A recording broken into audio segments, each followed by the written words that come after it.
Hey everyone, this is Victor from Cyborg for Life, and I want to welcome you back to episode 162 of Limb Lengthening Live, where the patients interview the guests. And today we have I call her the patient of the year from 2024 into 2025, because she's been on multiple times, and today she's back to give you an update of her lengthening progress, or should I say her consolidation recovery process. Welcome back to the show, Natalie. How are you? Yeah, doing good, thanks. Yeah, and we also have another patient. He is a cosmetic bilateral femur lengthening patient who is about 5 weeks in now. Aaron on the show. Hey, Aaron, how's it going? Yeah, doing great. I'm 3 centimeters in, and I'm kind of in my honeymoon phase. So yeah, doing good at the Paley Institute. Oh, cool, man. Yeah, so you said the honeymoon phase. That's so funny because Natalie has coined that phase. I mean, that phrase. But last year, she's like, once you get past the post-surgical pain, you can get to the honeymoon phase where you can kind of lengthen and observe. So that's excellent. All right, so first things first, I just want to kind of like hop right into it. We're going to get right to Natalie's update. She's going to tell us what's been happening. We haven't heard from her in about a month. So Natalie, the mic is all yours. I think I really wanted to talk about how to walk again, because I remember when I had my surgery, I think I hounded you about how do people walk again. And so now I'm walking again and I'm ready to talk about it. Sure. Yeah. I think that, since I've just started doing it, I think I want to communicate that, once you leave,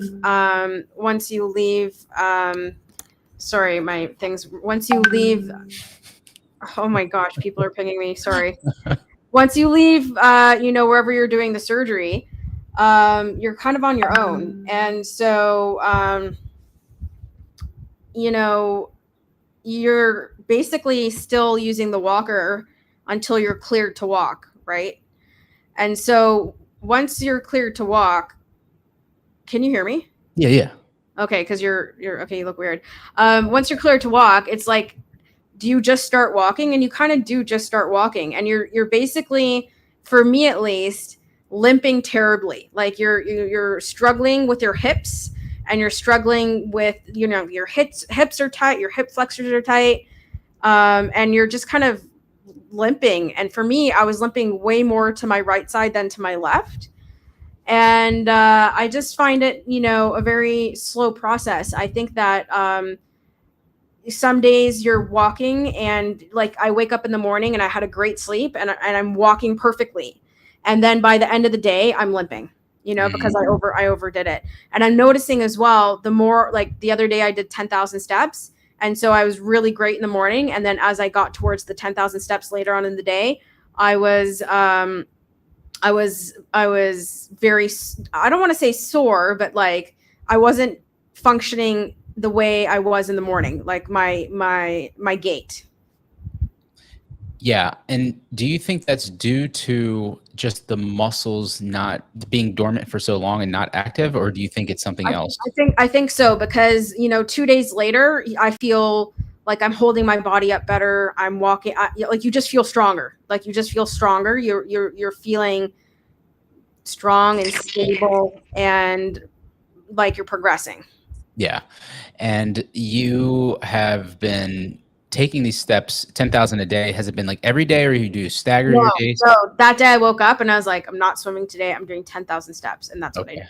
Got it. All right. And when you say that you were leaning more to one side than the other, was it more about like the hip muscles on the side or the inner, like where were those muscles? It's like I was using my hips to move my legs. And so, if you were to look at my movement, I was definitely moving from my hips and like kind of using my shoulders versus like bending my leg and working on my gait, bending my leg and putting my heel down first, and then, heel to toe. Yeah. And so that's kind of what it was looking like. And, with that said, sometimes I'm walking and like I trip over myself, and it really hurts. Like, when you kind of trip and you move forward and you try to catch yourself with your feet, man, that can really hurt your hips. It just really like stings in a way. Wow, that's crazy. Yeah. So do you think it would be beneficial to have some sort of, I guess, map or blueprint to kind of know what to do for those muscles? Because you had the Precice 2 nail. You didn't have a weight bearing nail. We know your whole story about that debacle. But because the muscles were dormant for so long and then they're reactivating and whatnot, if they were to be primed or active the weight bearing now, or if you knew how to get them reactivated, do you think that would resolve the issues you faced with walking? I mean, I'm doing a lot of work, right? Like it's a lot of work. You know, I think I think people who can be walking normally within 6 or 7 months are very lucky from their surgery date. And so, you know, for me, I'm not that lucky. Like my surgery twin, he's up and riding bikes and stuff like that. But for me, it's just like, man, I have to do PT still twice a week. I have to stretch. I'm doing, you know, sit to stands. I'm doing weighted movements on my legs. And so it is a lot of work still trying to get back to quote unquote normal. I'm hoping to be quote unquote normal, like feel normal or move more fluid within, I would say, 8 weeks. Okay. You know, at this point, I'm just about a week away from 8 months post surgery, I think. Gotcha. This is really interesting that you bring this up because you care sharing what your starting height was and your ending height was with everybody? Me? Yeah. Yeah. So I was just like 4'9.5", and now I'm just over 5'1". And you lengthened how much? 7.8, 8.8. Okay. So almost 8 full centimeters. And I have way back in 2020 when, you know, I did one of my first videos, it's like, how much can you lengthen with this? And I think, you know, obviously starting bone length, you know, obviously there's always the ratio of how much is conservative versus extreme for any given patient of their starting bone length of their femur, right? Or their tibia. And I think that when, you know, a patient with a shorter femur length maximizes or goes to the extreme of 20% of the length of the femur, they'll notice that it just takes longer for, you know, full recovery because the muscles are just so tight, right? So to get that full flexibility back, to have that natural walking gait pattern, it's going to take longer than somebody, let's say, who's 5'5" or 5'7" going up 3 inches, because of the fact that they have a longer femur length. So 8 centimeters to them versus 8 centimeters to your bone length was relatively smaller. You see what I'm saying? Like the relativity scale. So I think that is one thing, but obviously not having the weight bearing nails, another factor, the proper, you know, course of like rehab and stuff. There's a whole lot of different factors that play into it, but definitely that is one big factor for sure. So, but look, I've talked to patients that were 5'1" and even in the 4 foot range as well, and they have recovered fully. It just takes time. It takes a certain amount of time, and you know, but you're doing it right. You're taking steps. No, it's nice. It's nice to feel the freedom, and definitely feel still disabled in a way. Like I'm using one crutch to go up and down the stairs, and still like I have to be very careful, very like you just have to be mindful and aware, because you can like easily trip or do some sort of sudden movement, and then it really impacts like my hips. It just can really hurt. Gotcha. And you're almost 8 months in now. Do you have any pain? Like when you wake up in the morning, is there like any lingering, like, oh my gosh, my legs are like never. No, I think I remember when I went home from the Paley Institute, I remember getting into my bed for the first time and like just still not feeling very comfortable. But I think, you know, quickly within 1 to 2 months, that it's not pain, but it's just like you're not moving the same way. And so I don't think I've really had pain since, you know, month 2. Okay. You know, post surgery. I feel like if I do have any pain, it's like I'm walking and I kind of trip forward, and it really is, I don't know how to describe it, but it's just like this very sore pain in your hips. It's like you're so tight and you're moving past your ability. Yeah. And it stings. It just stings. Yeah, that's crazy. That's crazy. And it's really right on the outer hip, right? That's where you're feeling it. Not like the outer hip, like the inner hip groin area. Oh, okay. The adductor area. Yeah. Okay. Gotcha. And how are your knees feeling now? Because I remember you mentioned knee pain before. I was having knee difficulties through the lengthening process. And I think that we learned that that's pretty normal, right? Yeah. Mm-hmm. And so when I got to 7.8, my left leg, I was not really able to fully flex the leg and the knee. And so that probably took 8 weeks to get my full range back. Gotcha. after leaving. So we're looking at 5 months post surgery. Okay, I see. And have you gotten any recent X-rays or like not yet? I actually have them on Monday. So Monday. Okay, cool. So maybe next week we can get a little send update. them to you for next Thursday. All right, sounds good to me. All right, very cool, Natalie. That is exciting stuff. You're moving, your mobility's improving, so that's good to hear. And I can see Aiden's here. Was Aiden was the one that was also almost 8 months? Yes. Oh no, he actually just started lengthening with Aaron. Actually, I think they're lengthening twins. So Aiden, welcome to the show. Yeah. So Aiden, how's it going? Hey Victor, how you doing, man? Good, man. Good. Yeah, we've been talking for about a year now. He just recently got his surgery with on the same day as Aaron. In fact, he texted me today. He said that he got his surgery at Aaron got it at 7 a.m. Aiden had it at 8 a.m. So it was like back to back. It's pretty cool stuff. So yeah, I'm gonna dive into you guys' experience right now because you both are doing femurs currently. You're lengthening twins over there, and yeah. So let's talk about like your guys' initial experience because again, I talked to quite a bit of patients. In fact, femur patients from different clinics recently, and they want to match up with what you guys are going through with what they're going through. So surgery day, Aiden, I want to ask you first, and then we're going to go to Aaron right after. So what was it like, man, getting this done? Well, first of all, I want to congratulate Natalie on her progress. I follow her journey from the beginning, so congratulations, Natalie, now that you're walking. Surgery day, man, is now it's a bit of a blur because I guess you kind of forget a little bit all the details.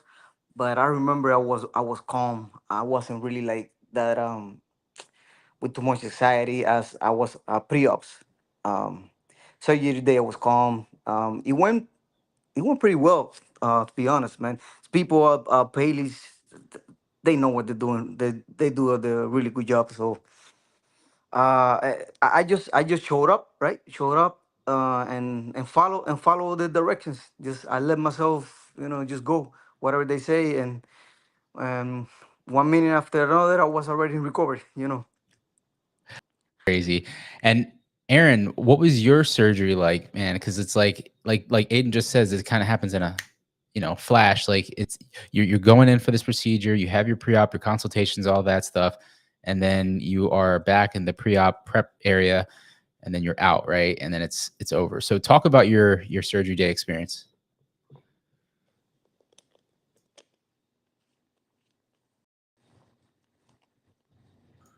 Are you there, Aaron? Maybe it's. Can you guys hear me, Aiden? Yeah, I can hear you. Oh, you can hear me. Aaron, try to refresh your browser or like go off and come back on. Sometimes it acts weird. Yeah. So we'll get him back on here. So.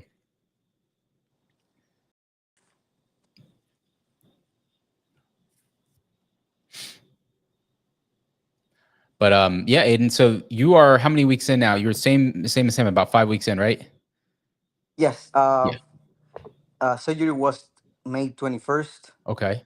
So I'm 20, actually 30 millimeters today, 3 centimeters today.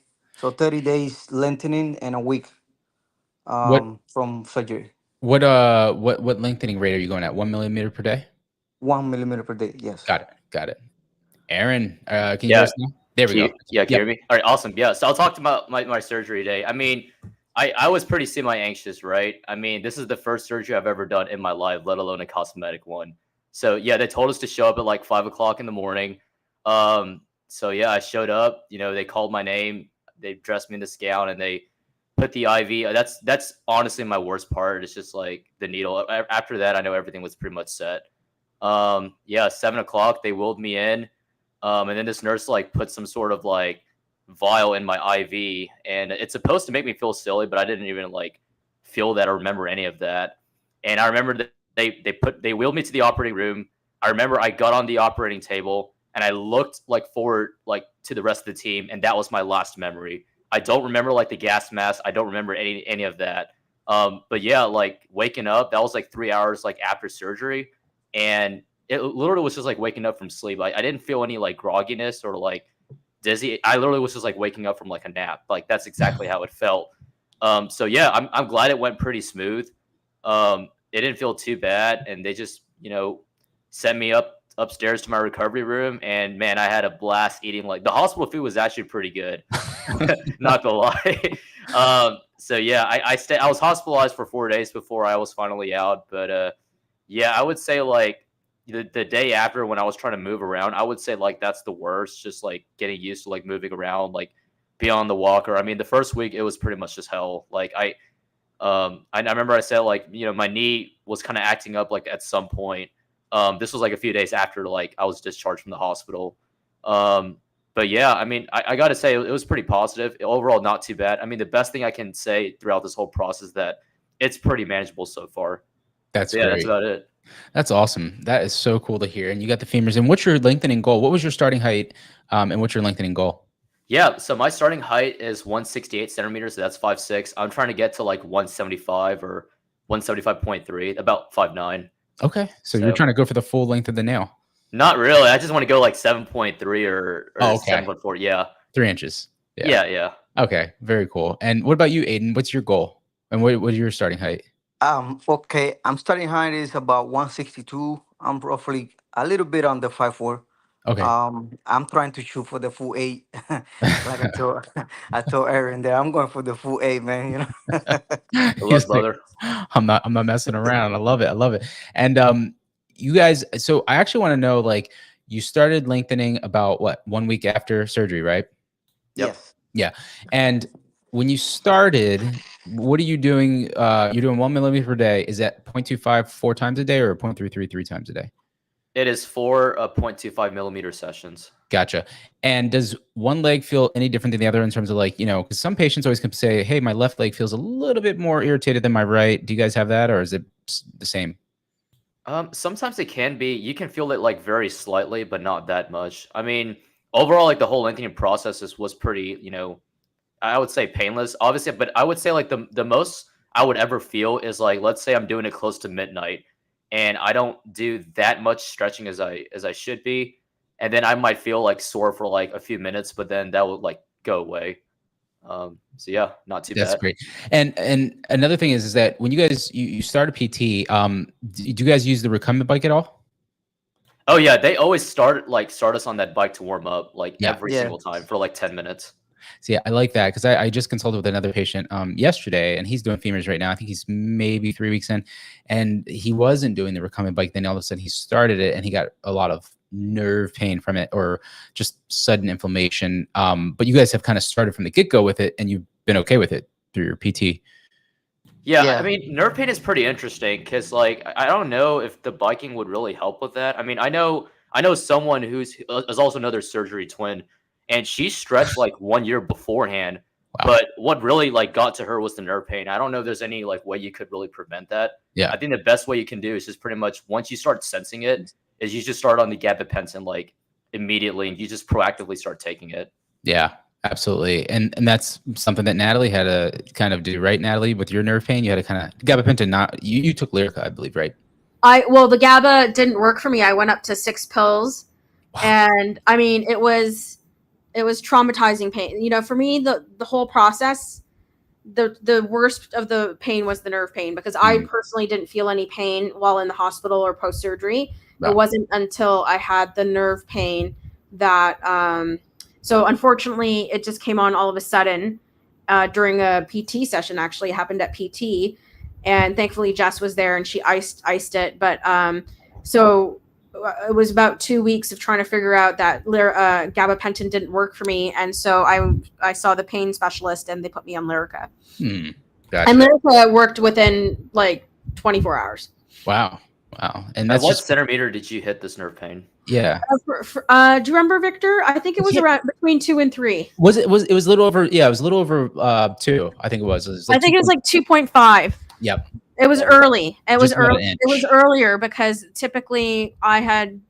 First of all, I didn't know nerve pain was going to happen. Like I wasn't prepared for it mentally, and then second, it seemed to me most people were supposed to get it around 5 centimeters, but the people who I were with at Paley, we were all getting it before 3 centimeters.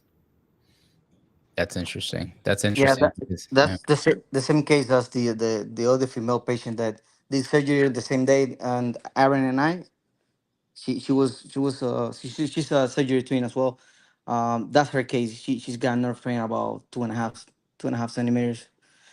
And last time I saw her, she said she has stopped lengthening. She was having a hard time with that. With the Yeah, nerve. so she took a break from lengthening, and then she's like now like, and then the day after she's like she did one turn, and then she started feeling her legs are kind of heavy, and the pain was coming back a little bit. I have yet to talk to her today, but I'll find out a little bit more. But I think she's kind of slowly like easing back into it.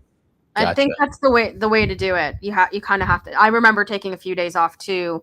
I was doing 4 turns a day in those 2 weeks, and my nerves couldn't handle it. So 3 turns a day was just fine.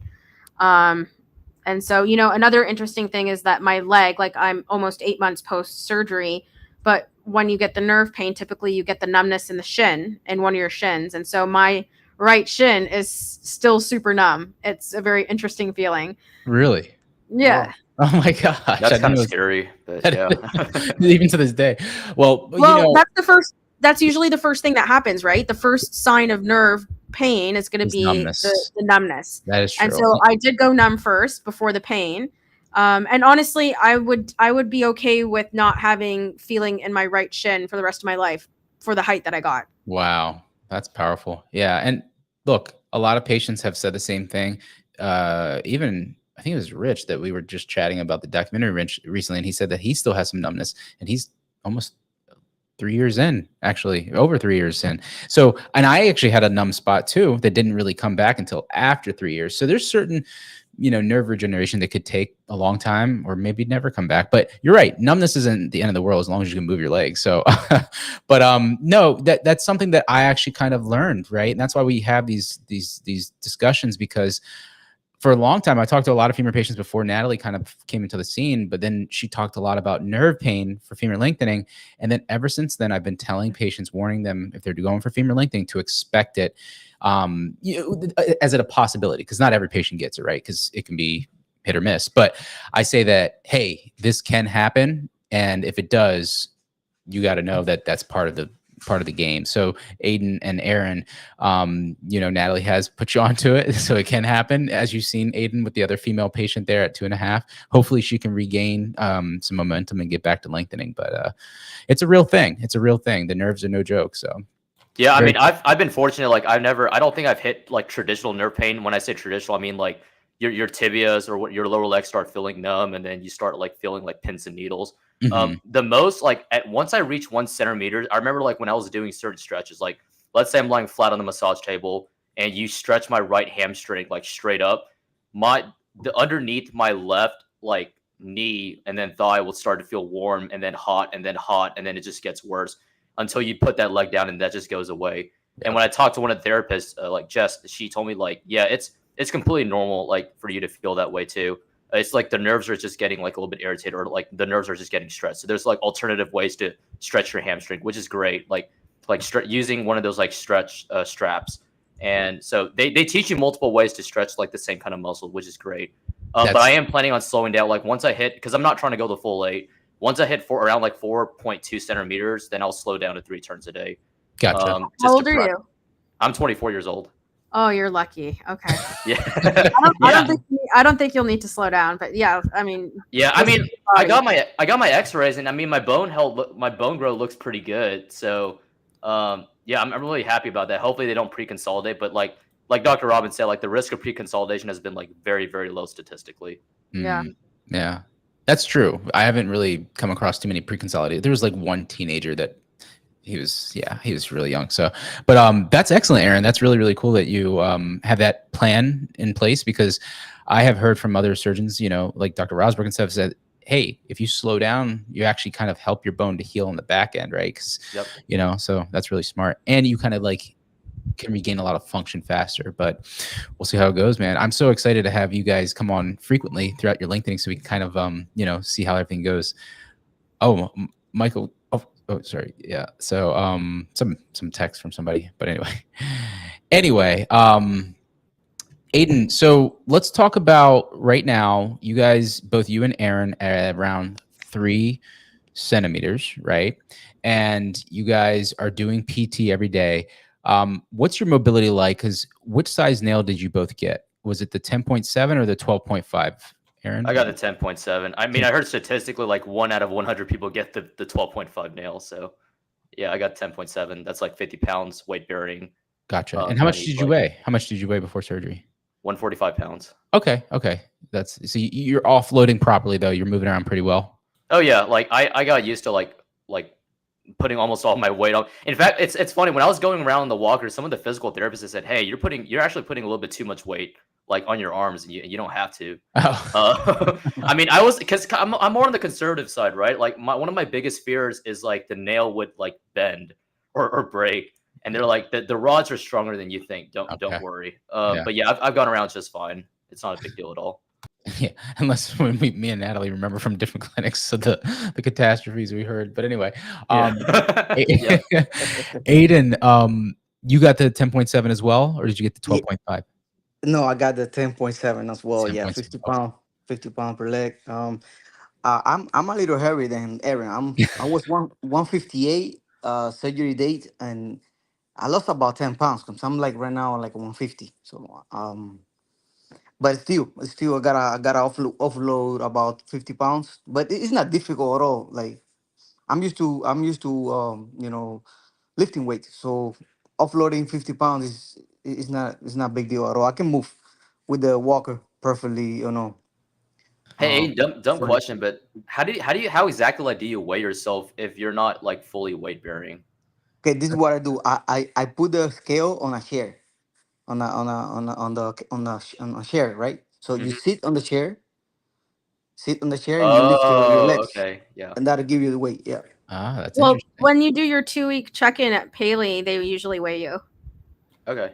Like every 2 weeks, they'll weigh you and put down your height. Yeah, I mean, so far they only took X-rays of me, so. Oh, really? Yeah, Haven't weighed you?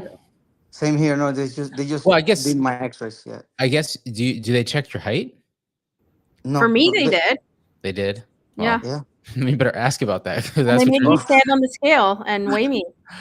Wow. How much did you lose over the course of your lengthening, Natalie? No, I gained. Oh, you gained. Okay. Same with my surgery twin. We both gained. We both gained 10 pounds. Oh, interesting. Well, you were making sure you were getting a lot of your food. I was eating a lot of cookies. It was an emotional experience. To deal with the pain, the nerve pain, huh? Yeah. I'm actually eating a lot, man. Like since surgery, I'm eating a lot, and I lost about 10 pounds. But interesting. I'm moving a lot, man. I'm doing a lot of work, and I'm trying to eat clean as well too. Like, yeah. Really. I find that it's the guys that tend to lose weight faster than the girls. It's weird. I don't understand it. Maybe it's the metabolism, maybe it's the hormone testosterone. I don't know what it is. Maybe it's the muscle because know, guys usually have more muscle. I think that's where it's at. Yeah. I've been working out for over 20 years, so now it's like all my muscles are gone. So that's where the weight it is. I don't think I've lost any fat. I've just lost the muscle. Yeah, it'll come back though. That's the good thing about it. It's muscle memory. But what I was gonna ask next is like, have you guys done any like the hydrotherapy or any of the pool stuff yet, Aaron? Formal hydrotherapy, no, but we do have a pool here at Homewood Suites. So I've talked to some of the therapists, and I've kind of like gotten word of like what I'm supposed to do in the pool. So obviously, practicing walking, stretching that IT band, and practicing walking backwards, sideways, flexing those knees like sideways, front, back, and also like I grabbed onto the wall. I've done some like freestyle kicks, just making sure my legs are as like mobile as it can be. And I mean, I go in the pool, man, it feels like I'm a normal person again. Like it's like I never did the surgery at all. So yeah, we have a pool. I'm planning on using it like at least every other day while I'm here to make use of it. But so far, I haven't had any formal hydrotherapy sessions at the Paley Institute so far. That's awesome. And two more big questions that I want to kind of ask you guys, and then we'll kind of hop into the live chat, answer some questions there, and we'll wrap it up. But is sleep, because a lot of patients they talk about like, will I be able to sleep and work, right? Like those are two big things that I keep getting asked from prospective patients on consultations and whatnot. And I want to kind of just have you guys comment on that. Is like, what's it like for your sleep at night? Do you get interrupted by like the pain, or do you get woken up? Do you need to kind of like take some narcotics or sleeping pills? How do you manage your sleep? And then after that, we'll talk about work. So Aiden, let's start with you. Yeah. Okay. Sleep. of sleep. It's been good days, bad days. Now is I'm starting to sleep better. Like Mm, recently, like maybe a couple of days ago. But man, before you'll be like wake up every hour and a half or every hour. Um, a lot of discomfort. Not too much pain though, but like discomfort, like soreness on the legs and sleeping. You know, I'm used to sleeping sideways, so I can't. I'm able to do it now, but I couldn't at the beginning. So yeah, I had a hard time trying to sleep. Um, the, for a little the bit there. the pain is something that is, I don't know how to explain it. It's not that bad, but it's uncomfortable enough to wake me up. Like I'm a light sleeper. I wake up for it easy. So that little pain wouldn't let me go back to sleep. Then that was my struggle with the sleeping. Gotcha. Okay. And what about you, Aaron? Yeah, I mean, Aiden, you hit the nail on the head, right? Like, you can describe the soreness as like it's not bad, but it's not comfortable enough to the point that you can comfortably like fall asleep. Because you got to be pretty comfortable, like to fall asleep. Otherwise, it's like your drowsiness versus your soreness. Which one's going to overtake the other, right? Mhm. The first week, I mean, surprisingly, I slept pretty okay. I think it's just probably because like they get you an oxycodone. I think that really helps you sleep better. Like I got like 7 8 hours of sleep, but I would wake up in like cold sweats when I got off that after day 9, I think I started. If I'm lucky, I would get at most like 5 hours of sleep. Mm, But then I would like wake up for like 1 or 2 hours, and then I would try to go back to sleep. It's like 1 or 2 hours. I'm woken up again, and like I feel like sore on my thighs. okay. Like I think, and Natalie mentioned this before. I think pretty much like throughout this whole distraction phase, it's I'm kind of prepared to kind of accept it. Yeah, I'm not going to get good sleep throughout this process, but it's still manageable. I mean, like even throughout the daytime, sometimes I could be taking like a 1 or 2 hour nap, and I still pretty feel refreshed. I don't feel too tired at all. So like I said, it's manageable, but it's not obviously not very comfortable. Gotcha. And that's kind of my next, it rolls right into the next question there is about like, the pain and like just having the cognitive ability to be able to focus on work or remote work or even doing some sort of like virtual type stuff. A lot of these people work virtually and whatnot. And they were like, hey, how long do I need to take off from work? So Aaron, continue there. Like talk about like the pain. When did it drop off? Because you guys are past that 4 or 5 week mark. And were you, or do you work remotely? And if so, like, are you able to kind of focus for a good amount of time before taking a break, or like, how's your days structured? Yeah, so I mean, I don't know if I'm the best person to answer this because I'm a recent graduate from college, Oh, so I'm pretty much like I'm congrats. free. The unfortunate thing though is that I did have a job offer where I would start. They said, hey, the latest you could start is like July 1st, and it's obviously an in-person job. So I Mm, kind of chose this surgery over that. I still think I made a great decision because this is a huge investment, anyways. yeah. But I would say, yeah, I mean, it's still doable. I would imagine. I mean, I remember there was another paleo patient who recently got on your podcast, and I know he was doing remote work. He worked in finance. So yeah, it is pretty manageable. I mean, you can read a book. I mean, you can study whatever you want. But like one of the therapists described here, I mean, for especially for the first few weeks, it's definitely going to feel like a full-time job. I mean, you're only thinking about eating, sleeping, and then stretching as much as you can. And if not, you're just like resting. I mean, sometimes like you're just trying to get by each day, like the first 2 weeks, that you can't really think about anything else. So yeah, I mean, it's still possible, but like I would expect the productivity to be at like 100% if Gotcha. you're doing remote work. That's really, really helpful. And would you agree, Aaron, Aiden? Yeah, I mean, I work remote as well. At the beginning, you want to have some free time. You don't want to have to be thinking of like having to deal with work at least for the first 2 weeks. Because I gotta tell you a funny story. The day of my surgery, right when I woke up, they took me to recovery room. Um, I had a client call my wife. My wife, she's covering for me at work, and they were discussing a couple of things that I'm the one who usually handles, right? So I Yeah. hear, and then I say, "Well, let me get the phone. Let me talk to him." And I start talking. I start talking to this guy, and all I hear is like, "Hey, Mike, we'll talk later. We talk later." And then I'm thinking I'm giving a hell of a speech. I'm thinking like, "Oh my God, I'm giving the best speech of my life," because all the drugs and anesthesia and everything in my head. and my wife was recording me. Man, when I saw that recording later, I was so embarrassed because I was talking like mumbling. I was I was You run the I was mumbling. I wasn't even talking right, and then but in my head I was, so Aiden, what the hell did they get you on? I was never that drugged up.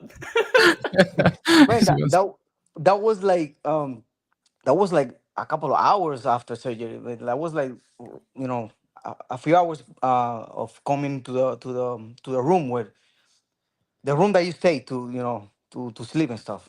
Yeah. It was recent, but um, it was funny because I'm looking at the videos and the pictures from the hospital, and it's funny the way I was talking. I was talking like slow and mumbling, and my accent is strong, and it was even stronger then. That's hilarious, man. No, definitely. I think that it's really interesting because of the fact that some patients I've heard that they can work like a day or two after, and then like Natalie, she said she didn't really have a whole lot of pain until like the nerve pain kicked in. So Natalie, could you have potentially worked remotely? You do a lot of remote work too. Could you have done that if you needed to, or would you suggest most patients just take 3-4 weeks off? I think I took like 10 days off, but I'm a Mhm. workaholic, so I think working got me through it because I have my own companies, right? So I was able to just take care of business and keep myself distracted. Gotcha. Very cool. So yeah, it kind of varies from patient to patient, but I do think most patients, they'll find it, like you said, Aaron, earlier, it's like, hey, just get through those first few weeks, just try to survive, get through that, post-surgical pain phase, and then, you'll be a lot more smooth sailing from that point forward. Yep. Cool. Awesome. All right, guys. So we're going to probably just hop into the live chat here. If anybody in the chat has questions for Natalie, Aaron, or Aiden, all femur lengthening patients, different stages. Well, except for Aiden and Aaron, they're both lengthening twins here. But we're going to do a quick live chat, and then we'll probably wrap it up. We'll have these guys come on as much as possible. Let's see here. First question. Any news on the Precice price increase? Was it local or South Africa or globally? So I haven't heard of the Precice price increase, but I do know that there's a shortage internationally. So that might be due. The shortage might be the reason for the greater demand and the price increase. So I'm not completely caught up on that whole situation. I have heard the shortage, but yeah, I'm not really too sure what Globus is up to now. I mean, we've already heard what they're doing with the Precice Max. So yeah, now Precice 2 price increase. Great. Let's see here. Next question from Vita Ex Machina. How flexible were you before you did lengthening? For example, could you touch your toes, palms flat on the floor? Natalie, let's throw this to you, and then we'll go to those other guys. I did Stretch Lab 3 months beforehand. I was pretty flexible. I could touch my hand, like my palms to the ground after like warming up, or the tips of my fingers to the ground. Now, almost 8 months post surgery, it's pretty terrible. Like I'm lucky to get my fingers past my kneecap. Wow. So, just so we're all aware, it does take time to get your flexibility back. Yeah. I'll say. Plus, you're taller and you have longer legs now, so that's another thing. Yeah, there's that too. I'm a giraffe now, so A giraffe. Yeah. How is your perspective different now that you're kind of moving around and you're mobile? I really only notice it when I'm around other people. Okay. And no one really calls me short as like no one's called me short. And when I'm standing beside guys that are like 5'8", 5'9", I'm like, oh my God, I'm not like so short anymore, Yeah, and to me, a guy who's 5'8" or 5'9" is a tall person, right? Okay. I've always thought 5'9" is quite tall. And so, my friends that are here with me now, they're about 5'8", 5'9", and I'm like, okay, this is very weird, So yeah, it's interesting. And you're about what, like 5'3" with shoes on right now? Like 5'2.5", depends on what shoes, Depending on what shoes. I love it. Very cool. Awesome. And then what about you, Aaron? What did you do before surgery to kind of improve flexibility? Yeah, I mean, I really wasn't stretching like, hours per day or even let alone like 1 hour, but sometimes I would do like quick, like 10-minute stretches. Even then that was like just like a few weeks before surgery. But I know they were measuring. So yeah, I mean, I wasn't really religious about stretching, but I still think it really doesn't hurt to stretch. Like stretch as much as you can, especially if you know your flexibility is just like below average. So far they measure my pro knee bend. That's like when you're on your stomach and they bend your foot to try to towards like your butt as much as you can, and it's still at like pretty much I can get past to like 130. Like Wow. really fun. So yeah, I mean, they said that's, and I always tell them like whenever they're doing, yeah, you can push a little bit more on there. Yeah, they're like that's not usual at all. Not at all. Yeah. Wow. So I guess I'm just kind of I'm one of the lucky ones because I didn't stretch as much, but I can still maintain that flexibility at the moment. And I remember Dr. Robbins, we were like recording like my pre-op surgery day. And Dr. Robbins was like, yeah, if you can still maintain that flexibility, I'll buy you a soda. That's awesome. But no, I know I'm losing that. But yeah, no, that's great. I'd still recommend stretching as much as you can beforehand. Yeah, I was kind of in the same boat as you, Aaron. Like I had the tibia done, and I know that I only had a couple of weeks before surgery to kind of work my flexibility. I did about 3 weeks of stretching, but not a whole lot, right? But once lengthening started, that's when I had to kick it in high gear. But yeah, like Natalie said, is if you know that surgery's coming up and you know that you have below average flexibility, just do something because it will help. Even if it builds a routine. Aiden, what about you? Were you? Oh, actually, we know what you were doing. You were doing some crazy stuff. But tell everybody. Yeah, I was stretching before, and I follow Natalie's advice. I went to Stretch Zone, which is the one local here. And I went for like 10 weeks, and that helped a lot, man. Like my flexibility got so much better, to the point that in my consultation, I was supposed to get not only the IT band release, I was supposed to get the other one, the one in the upper hip, the proximal, I think they call it. Yep. And then when I went to the actual surgery, since I did a lot of stretching, I didn't need it, which was a really good thing that I didn't have to get that extra procedure on surgery day. That's incredible. It helps, man. It helped. I think it helped me a lot. But just like Aaron said, he's getting a huge amount of knee bend, right? He was saying like 130 plus Yeah, 130. 130 degrees. Yeah, more or less. Yeah, I was like that when I started, and now I can barely hit 110. Wow. But it's due to what I'm feeling a lot right now is a lot of the bone pain on my quads, both of them. Yeah. So it's not that I'm tight when I'm flexing my knee. It's that when I squeeze it, I feel the bone rubbing the muscle and it hurts. So I can't really go that far. Robin said that because I sent you X-rays. Did Vic, you? Okay, I'll try to share earlier it. on. Okay. I have a lot of bone marrow outside the astronomy site. And Dr. Robin said that pain might be because of that. He said that it'll get better. Okay.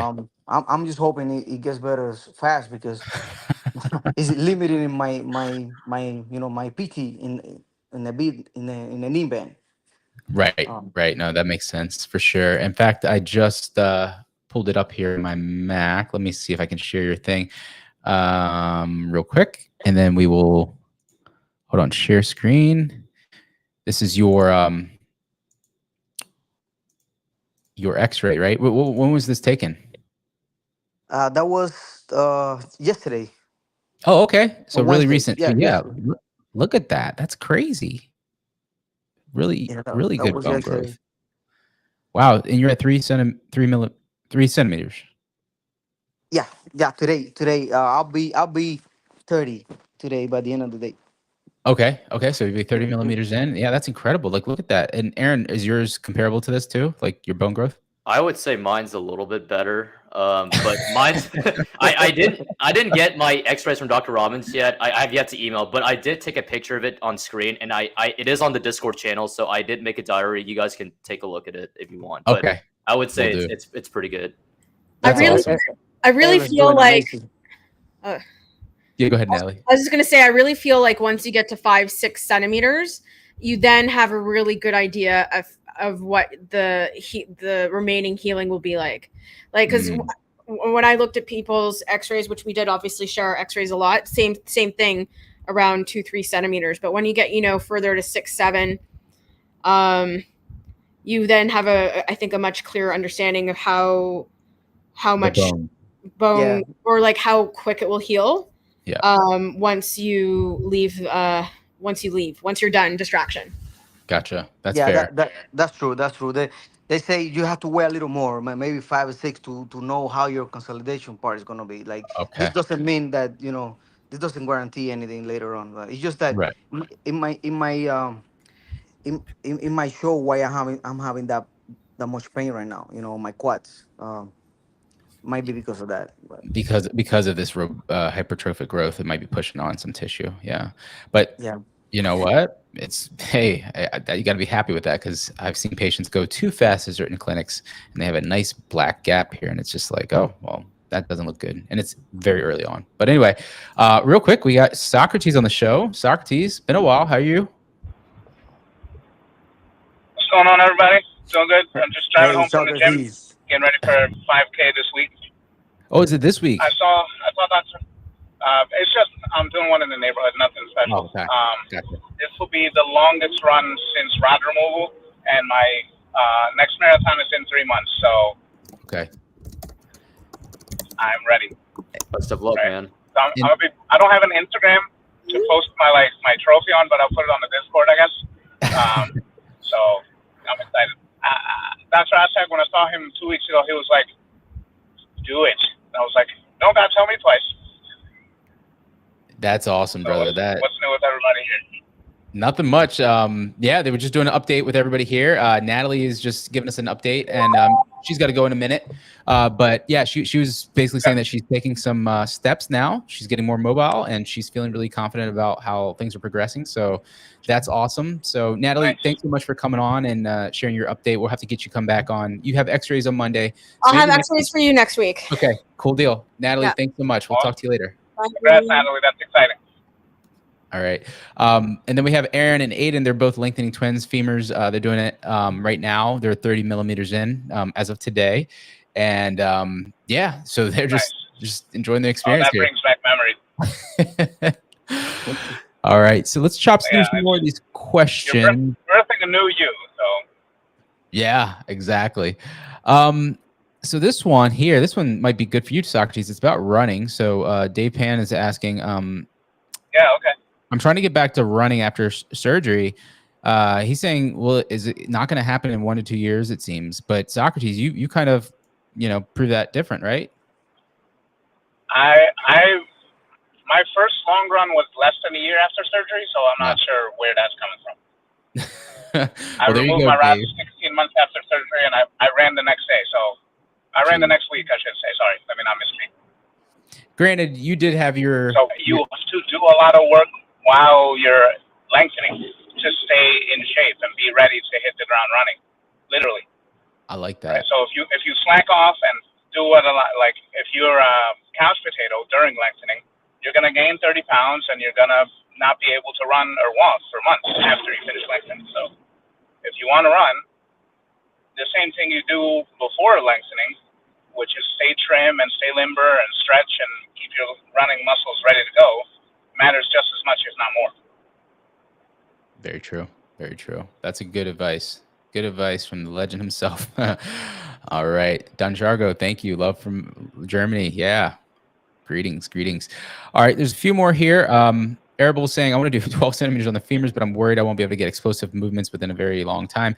Look, 12 centimeters on just the femurs, that does sound pretty intense, unless you break it up. But even if you shouldn't be worried. They should don't be do that. ready to lose explosivity, right?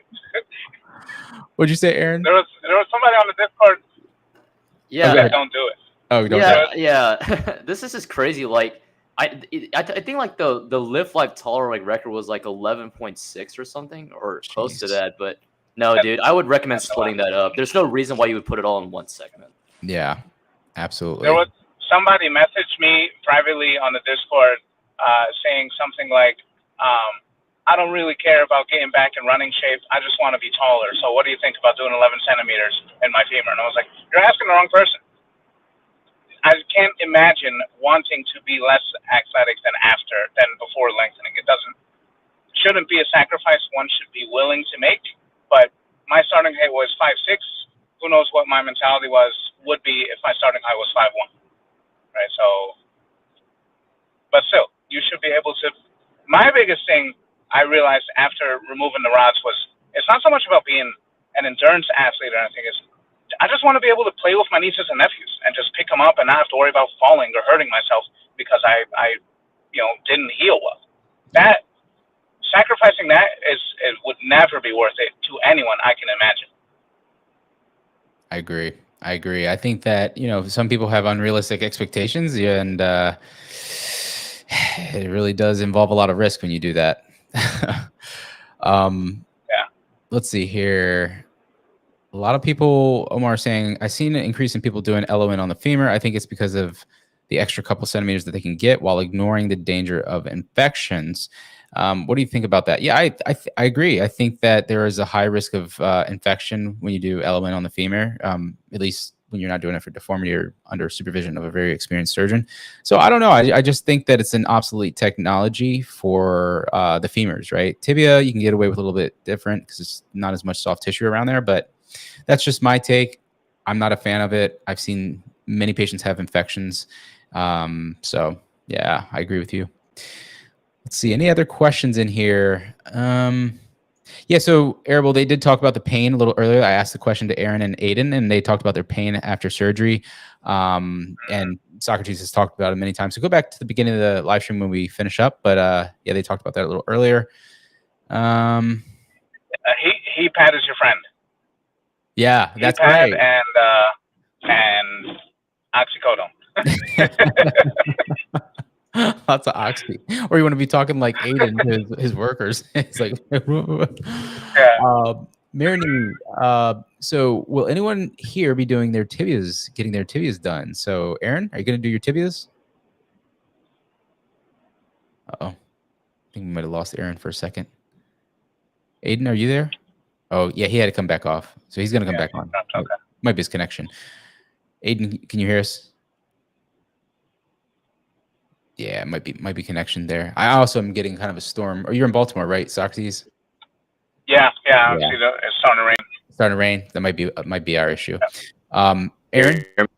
Yeah. So the thing is, I actually did talk about this. I'm kind of like back and forth on it because I talked to people that are like, oh, you'll be fine once you get to 5'9". That's a good enough height. The reason I would get my tibias done, it would only just because it's about my proportions, right? Getting back to my original or natural tibia to femur ratio, but that's about it. And I would only do it with Precice Max if it ever does come out, because it's actually better, for stretching. You get to stretch with your full body weight. You get to actually walk, which would also help, preventing a quintus contractor. So yeah, that's. I wouldn't say a total yes, but I wouldn't say a total no either. Gotcha. Just thinking about it. That's cool. Leave it in the back burner. I like that. And this one for you, Aaron, from Rob. He's saying, I went from 168 to 175, which is your goal 3 years ago. And he says, Aaron, look, I know that's your starting height and any goal. Good luck, bro. But let me tell you, it's completely life-changing to go from being short to being average. So I absolutely resonate with that. Yeah, the reason I totally started getting this, I thought about doing the surgery was really because over the years in college, it's just I've noticed that I was really one of the shortest guys around. So yeah, and I looked what's the average height? And everyone said it's everyone said it was 175 centimeters. So yeah, that really is one of the most life-changing transitions for me, at least. To be able to do that, that's incredible, man. And I can't wait. That's why it's so fun, so exciting. So I'm so passionate about this, is to see you guys' journey. And for example, we're talking to Aaron right now, and in a couple of months, he's literally going to be a 175, and his life is going to be changed, transformed completely. And Socrates, you can speak to that, right? You're out there, you're walking around. In fact, Socrates, give these guys a little bit of a sneak peek. What's life like now that you are 3 inches taller? It's better in every way, right? You're more of a man, more of a person. You feel like a bigger person, You literally are. And it's really hard to describe how big of a difference it is. It's like probably just as big of a difference as going from being obese to being like not athletic, but average. Where the first thing people see is no longer that you're short. It's whatever you're wearing, or your facial hair. The things that are quirky and stand out as individualistic, and not this global, strike against you because you're below average in something that's obvious to everybody.